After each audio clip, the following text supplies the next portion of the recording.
দেশের রাজনৈতিক অঙ্গনে নতুন মাত্রা যোগ করেছে তারেক রহমান সরকারের সাম্প্রতিক কার্যক্রম। জনগণের ভোটে নির্বাচিত সরকারের দায়িত্ব গ্রহণের পর অল্প সময়ের মধ্যে একের পর এক সিদ্ধান্ত এবং বাস্তবায়নের দৃঢ়তা প্রধানমন্ত্রী তারেক রহমানকে ঘিরে নতুন আলোচনার জন্ম দিয়েছে।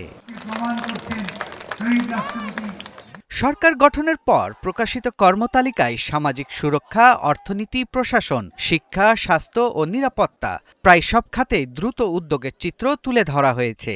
এর মধ্যে উল্লেখযোগ্য হল ফ্যামিলি কার্ড কর্মসূচির আওতায় হাজারো পরিবারকে মাসিক আর্থিক সহায়তা প্রদান এবং ধর্মীয় সেবকদের জন্য সম্মানী চালু। আমাদের মাননীয় প্রধানমন্ত্রী জনাব তারেক রহমান কিন্তু শপথ নেওয়ার পর থেকে গত এক মাস জুড়ে প্রতিনিয়ত নির্বাচনী ইশতেহারে বিএনপির যে প্রতিশ্রুতিগুলো রয়েছে সেগুলো বাস্তবায়নে অনিঃশেষ কাজ করে চলেছেন।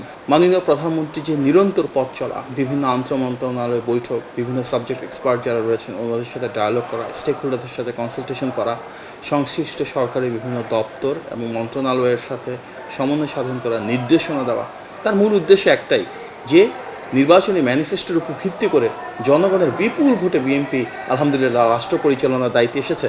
প্রতিটি সেক্টর ধরে ধরে সেই প্রতিশ্রুতিগুলো বাস্তবায়ন করা। কৃষি খাতে কৃষক কার্ড প্রদান ও ক্ষুদ্র ঋণ মওকুফের ঘোষণা, পাশাপাশি দেশব্যাপী খাল খনন কর্মসূচি ও প্রশাসনিক ক্ষেত্রে ভিআইপি প্রোটোকল কমানো, এমপিদের বিশেষ সুবিধা বাতিল এবং সরকারি অফিসে শৃঙ্খলা জোরদারের মতো সিদ্ধান্তগুলোকে সুশাসনের বার্তা হিসেবে দেখা হচ্ছে। আমাদের এই বাংলাদেশটাকে সবাই মিলে একসাথে সামনের দিকে যদি এগিয়ে নিয়ে যেতে হয় তাহলে ঐক্যের প্রয়োজন। আমরা সেই ঐক্য প্রতিষ্ঠা করতে চাই দেশের জন্য, দেশের মানুষের জন্য, সর্বসাধারণের উন্নয়নের জন্য, ভাগ্যের পরিবর্তনের জন্য। শিক্ষা খাতে পুনর্ভর্তি ফি বাতিল, ভর্তি পদ্ধতিতে নতুন নিয়ম। অন্যদিকে স্বাস্থ্য খাতে হেলথ কার্ড চালু ও নারীদের নিরাপত্তায় বিশেষ পরিবহন ব্যবস্থা চালুর ঘোষণাও আলোচনায় রয়েছে। জনাব তারেক রহমান যে দৃঢ় পদক্ষেপ নিচ্ছেন, যেভাবে একের পর এক কর্মযোগ্য গড়ে তুলছেন, এটি নজিরবিহীন, এটি অভূতপূর্ব। তবে এর মূল উদ্দেশ্য জনগণের প্রতি জবাবদিহিতা তৈরি করা।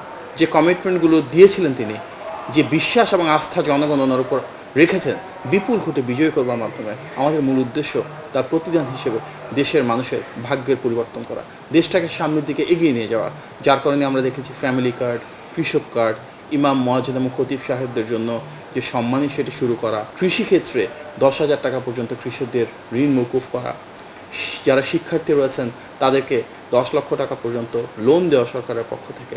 আমরা দেখেছি শিক্ষার ক্ষেত্রে প্রয়োজনীয় সংস্কারগুলো বাস্তবায়ন করা, দেশের প্রতিটি শ্রেণী এবং পেশার মানুষকে আরও কীভাবে ভালো রাখা যায়, দেশের সমৃদ্ধি কীভাবে নিশ্চিত করা যায় প্রতিটি পরিবার স্বনির্ভর হয়ে ওঠে, তার জন্যই কিন্তু গণমানুষের প্রধানমন্ত্রী কাজ করে চলেছেন নির্বাচনী প্রতিশ্রুতির আলোকে।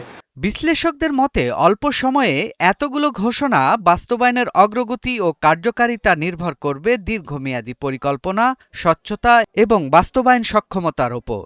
তবে সরকারের এই দ্রুত উদ্যোগ নিঃসন্দেহে জনমনে প্রত্যাশা তৈরি করেছে। প্রতিটি উদ্যোগ তার মূল উদ্দেশ্য জনগণের ভাগ্যের পরিবর্তন করা, জনগণকে অর্থনৈতিকভাবে, সামাজিকভাবে, রাজনৈতিকভাবে আরও বেশি ক্ষমতায়িত করা। সৈয়দ রাশিদুল, ৭১, ঢাকা। কতগুলো কথা, অনেক কথার মধ্যে কয়েকটা জরুরি